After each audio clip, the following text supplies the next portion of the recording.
which is always the question, what did you think was going to happen today? This is the sentencing day. Have you made any provision for your kids if you have to go to jail? Yeah, I've thought about it. But I mean, if you don't come home today, where are your kids right now? my youngest is with his dad And where's your oldest son? at home By himself. with my friend. All right. We'll hear from you in a minute, but that's also disappointing. Autumn says in a report, or Debbie says in the last paragraph, despite what appears to be an obvious problem with alcohol, defendant doesn't feel she doesn't need probation. She doesn't want to lose her job by going to jail. She doesn't have a great history of paying her fines and costs.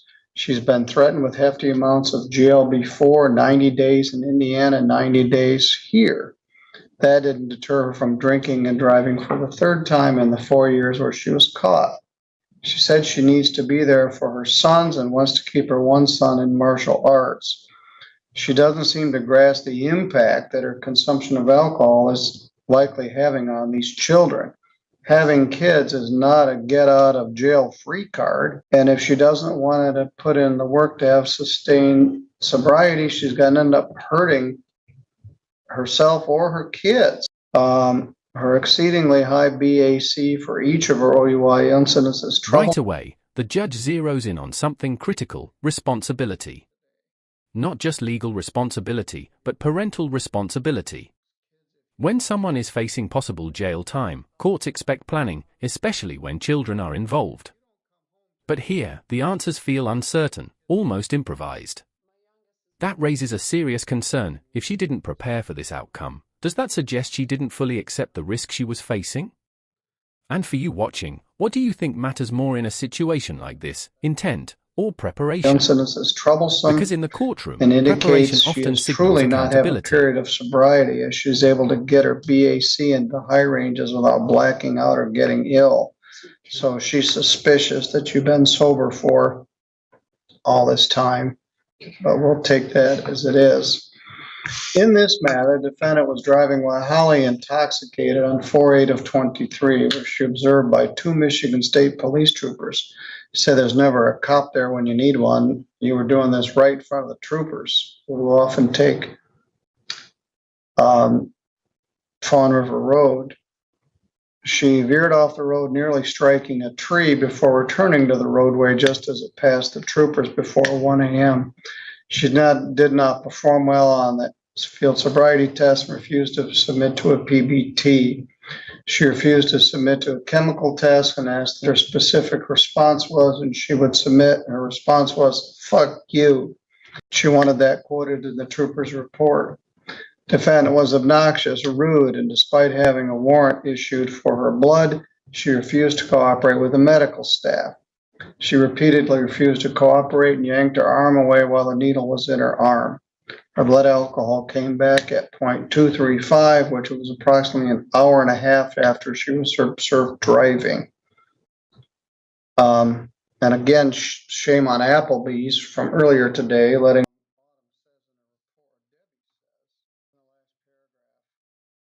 This is where the case shifts from concerning to alarming.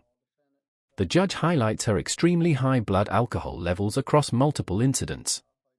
That's not just a one-time lapse in judgment, that suggests a dangerous level of tolerance, often tied to long-term alcohol abuse. And legally, repeat offenses with escalating severity are a huge factor in sentencing. Courts aren't just punishing past behavior, they're trying to prevent future harm. So ask yourself, at what point does this stop being about second chances and start being about protecting the public? Barely competent. She passed out in the middle of the street. Shame on Tomahawk for serving you all this liquor and letting you drive away from there. I've been on their case a little bit, but they should be ashamed of themselves. Ms. Davis says, with all this in mind, I would recommend a substantial jail commitment followed by a 24-month probation. This would hopefully be enough to deter her from consuming alcohol long enough that she can get a sustained period of sobriety under her belt. The idea is to increase the penalties the more time someone breaks the law, which would indicate there would be a sentence of more than 90 days. So she says, we recommend more than 90 days. Having kids isn't a get out of jail free card. And you were horrible to the troopers, the hospital staff. And this was your third offense. And saying, I'm sorry, isn't a solution to that. Autumn's recommendation, as you saw, was a probation with some upfront jail. And you've come here making zero provision to do anything with your kids if you did have to go to jail. Autumn, we'll hear from you, and then we'll hear from Danielle. These are horrible case facts. It was very upsetting to see Miss Walker come across all of our dockets when this incident occurred. Her blood alcohol in this incident was a 235. In February of 2019, that incident was at 0.299. I'm unable this morning to find the blood alcohol from LaGrange County. She's got 3 within 4 years. She tells me that she's been sober for the past few years. I'm not so sure. She tells me that when her sons do go to their fathers, which is not on the regular, she isn't sure what to do. My guess is she's staying at home and drinking. She lives in Bronson. She works in Sturgis. Night of the incident, she isn't sure why she called the ex-boyfriend, buy him a drink for his birthday, but she did, and here we are. Well, that relationship with Daryl was not very healthy. Back in 18, she had that whole incident with him. Correct. She's gonna lose her license. My fear is she's gonna continue driving. She doesn't have anybody else. The boys' fathers don't have their licenses either. She stated it was due to alcohol related as well. She needs jail. Frankly, I think there should have been held the line on a felony case, and she should be sitting in front of Judge Stutzman. She has addictions. I understand that she's going to battle that addiction for the rest of her life, but there are consequences for your actions, and they should increase the more you do the same exact thing. She's been in treatment. She's been on probations. She says she won't be able to get to testing. She's not financially sound. She doesn't get any help. She's working part-time. My hands are tied. I'm going to stand behind my recommendation as I feel it's the best thing for not just for herself, but for her children. All right, Danielle, you've heard what everybody else had to say. And I know you're concerned about this being on a live stream, which may temper what you want to say. But with that in mind, what do you want to tell me? I don't know what to say. What do you think I should do? I don't know. Well, you don't want probation. No, I didn't say that. Well, you don't want sobriety court. I can't afford sobriety court. Yeah. If I could just clear that point a little bit, the issue is the understanding it is an important commitment, but the time commitment and the monetary commitment, and without a license being able to attend. It is certainly. I'll concede that, and she comes from a place of knowledge because she did it. So we took her out of sobriety court. She relapsed a couple times while she was on regular probation in March of 20. I wasn't on probation then. Yes, you were. You were put on probation. We had a probation violation hearing, and then you admitted to a probation violation. I gave you 2 days in jail in March of 2020. The sobriety court probation that morphed into regular probation with less requirements. So then in June, we just let you go. So you were drinking in February probably, and then in June, we just said, all right, I guess we've gone as far as we're going to go. And you've held it together for a while. Autumn has some suspicion that you were still drinking. I can't say, because you went from 0 to 120 on this day. If you weren't drinking, and that's a tenet of alcoholism. You can't have the first drink.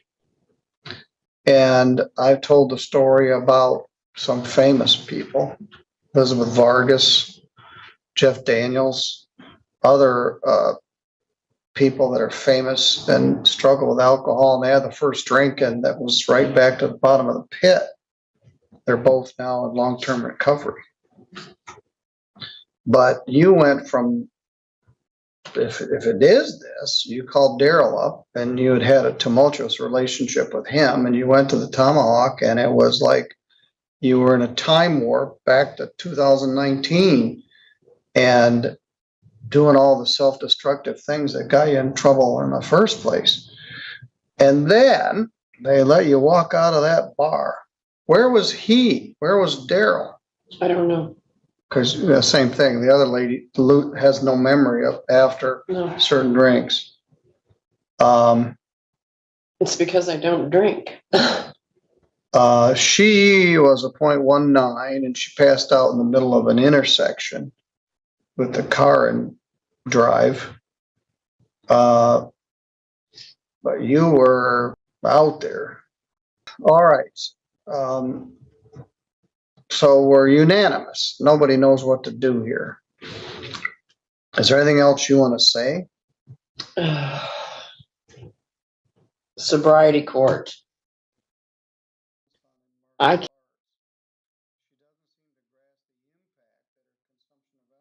View for now. This is interesting. The judge isn't just holding the defendant accountable, but also calling out establishments that served her alcohol. While legally the responsibility still falls on the driver, there's a broader conversation here about accountability in environments that enable dangerous behavior. Overserving alcohol can have real consequences, and in some jurisdictions, businesses can even face liability. But ultimately, the law is clear: once you get behind the wheel, the responsibility is yours. So where do you stand? Should bars share can't more of afford that it. accountability, It's a or is it However- entirely on the individual? If it's going to lessen my jail, well, people wanting me to go to jail, which isn't going to help. Is that a possibility? That's not a good enough reason. No. I want to do sobriety court because I want to get sober. Everybody wants to do sobriety court because they don't want to go to jail. So no, that's not a very That's not what I enthusiastic meant, though. endorsement. That's not what I meant, because jail is going to take money out of my bills and my kids. Yes. Well, somehow you put that on me. That's not my No, fault. no, I mean, you no. screwed up royally, and there's a No, consequence. So I that's say, well, not- sorry, this is hard on your My lawyer kids. and I discussed it. Okay. I'm glad you're still here, that you're not somebody I'm reading about in the newspaper like your brother. See what I can do. I'm going to do a 24-month probation. I'm going to put the oversight fees in here, but I may be willing to waive them. $960. I can waive the fine, which is somewhat unusual. $75 crime victims' rights fee, $50 state minimum fee, a $100 screening fee, $150 attorney fee, and a police reimbursement for all the rigmarole of the hospital for $200, $25,000 PR bond, 1-day credit. I'm going to follow Autumn's recommendation. 360 days jail, credit 1, leaving 359 days to do. Of the 359, 329 are deferred, which leaves 60 to do, which starts tomorrow at 7 o'clock. So I'm going to jail tomorrow? You're going to jail tomorrow for 60 days. I'm going to give you the day to get your situation straightened out with your kids. You're on probation. No alcohol, no controlled substances. Substance abuse counseling and treatment is directed. No medical marijuana. I don't know whether you were doing THC or CBD in addition to the alcohol, but whatever it wasn't a very good combination. 75 plus 50 Somewhere. plus 100 plus 150 plus 960 So it's gonna be working plus against the kids. 200 is Are you 1410. serious? What's the question? I just advised her that you made your ruling in your orders. I did. Do you want to go to jail right now? I'm concerned about you harming yourself or something else. But you've made no provision for your son. It starts tomorrow. Are you kidding me? I mean, what did you think was gonna happen? I didn't think. You don't have an answer. They don't have an answer. I don't want to go to jail. I don't want to do probation. I still have unpaid fines and costs. My life's a mess. My kids are at risk. I nearly killed myself and a couple of state police troopers. I was a total horse's ass to the police and the hospital staff. And I said, I'm sorry. And your sobriety court at the last minute about broke my heart because that's a recipe for failure. So yeah, you're going to jail tomorrow at 7:00.